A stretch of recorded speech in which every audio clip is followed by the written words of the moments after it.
ஆத்மா நமஸ்காரம். காலை 10 மணி சத்தியம் நடக்கின்றன. பொட்டக்குருவிக்கு சோறு சாப்பிட்றாங்க. சோறு அனுப்பில் குருவி சில நேரம் சேர்ந்து சாப்பிட்றாங்க, சில நேரம் சண்டை போடுறாங்க. ஞானபிதா சிவானந்தம் ஐயா தவக்குடியில் சில நேரம் சேர்ந்து சாப்பிட்றாங்க, சில நேரம் சத்தம் போடுறாங்க.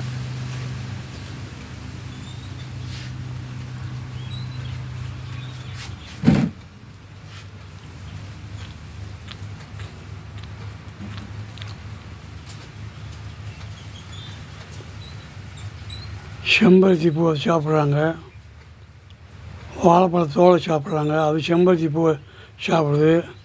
ஒன்று தேங்காய் சோலை சாப்பிடுது, ஒன்று தக்காளி சாப்பிடுது.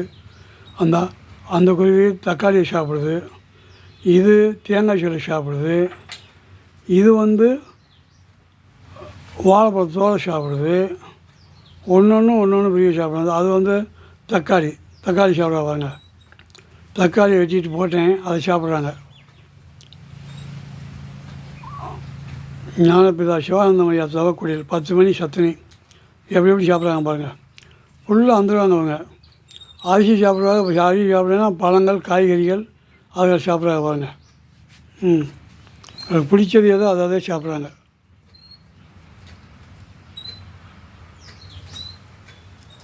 இது இந்த பருப்பு கெட்டு போச்சு, துவரம் பருப்பு, அதை கொட்டினேன், அதை சாப்பிடுது.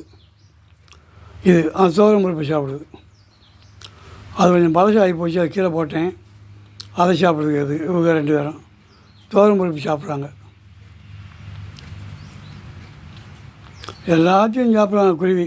அதுக்கு கிடைக்காதது ஒன்று தான், இல்லைன்னா எல்லாத்தையும் சாப்பிடுதுங்க. பழங்கள், காய்கறி எல்லாத்தையும் சாப்பிட்றாங்க. அது கிடைக்காத காரணம் தான்.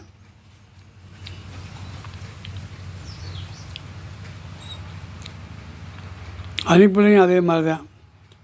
இந்த அணிப்பில் சாப்பிடுவாங்க. இங்கே அணிப்பில் தேங்காய் இழுக்குதாங்க, தேங்காய் சோலை சாப்பிடுவாங்க. குருவி இதை சாப்பிடுது, இழுக்குதாங்க. கொட்டாச்சி தேங்காயை இழுக்குதாங்க. அணிப்பில் எப்படி இருக்குதுன்னு பாருங்க. அந்த கொட்டாச்சிக்குள்ள கொஞ்சம் தேங்காய் இருக்குது, அதை பிடிச்சி இழுக்குது, திங்குது.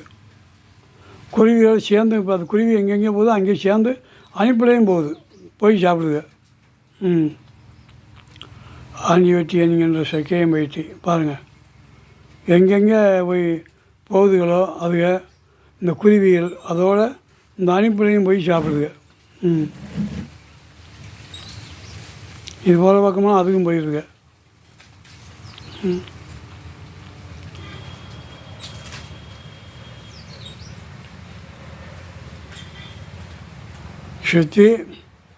கிச்சனை சுற்றி சாப்பிடுதுங்க.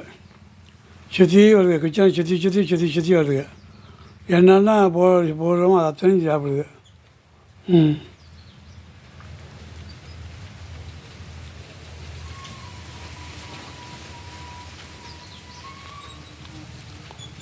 சாப்பிட போகிறோம்.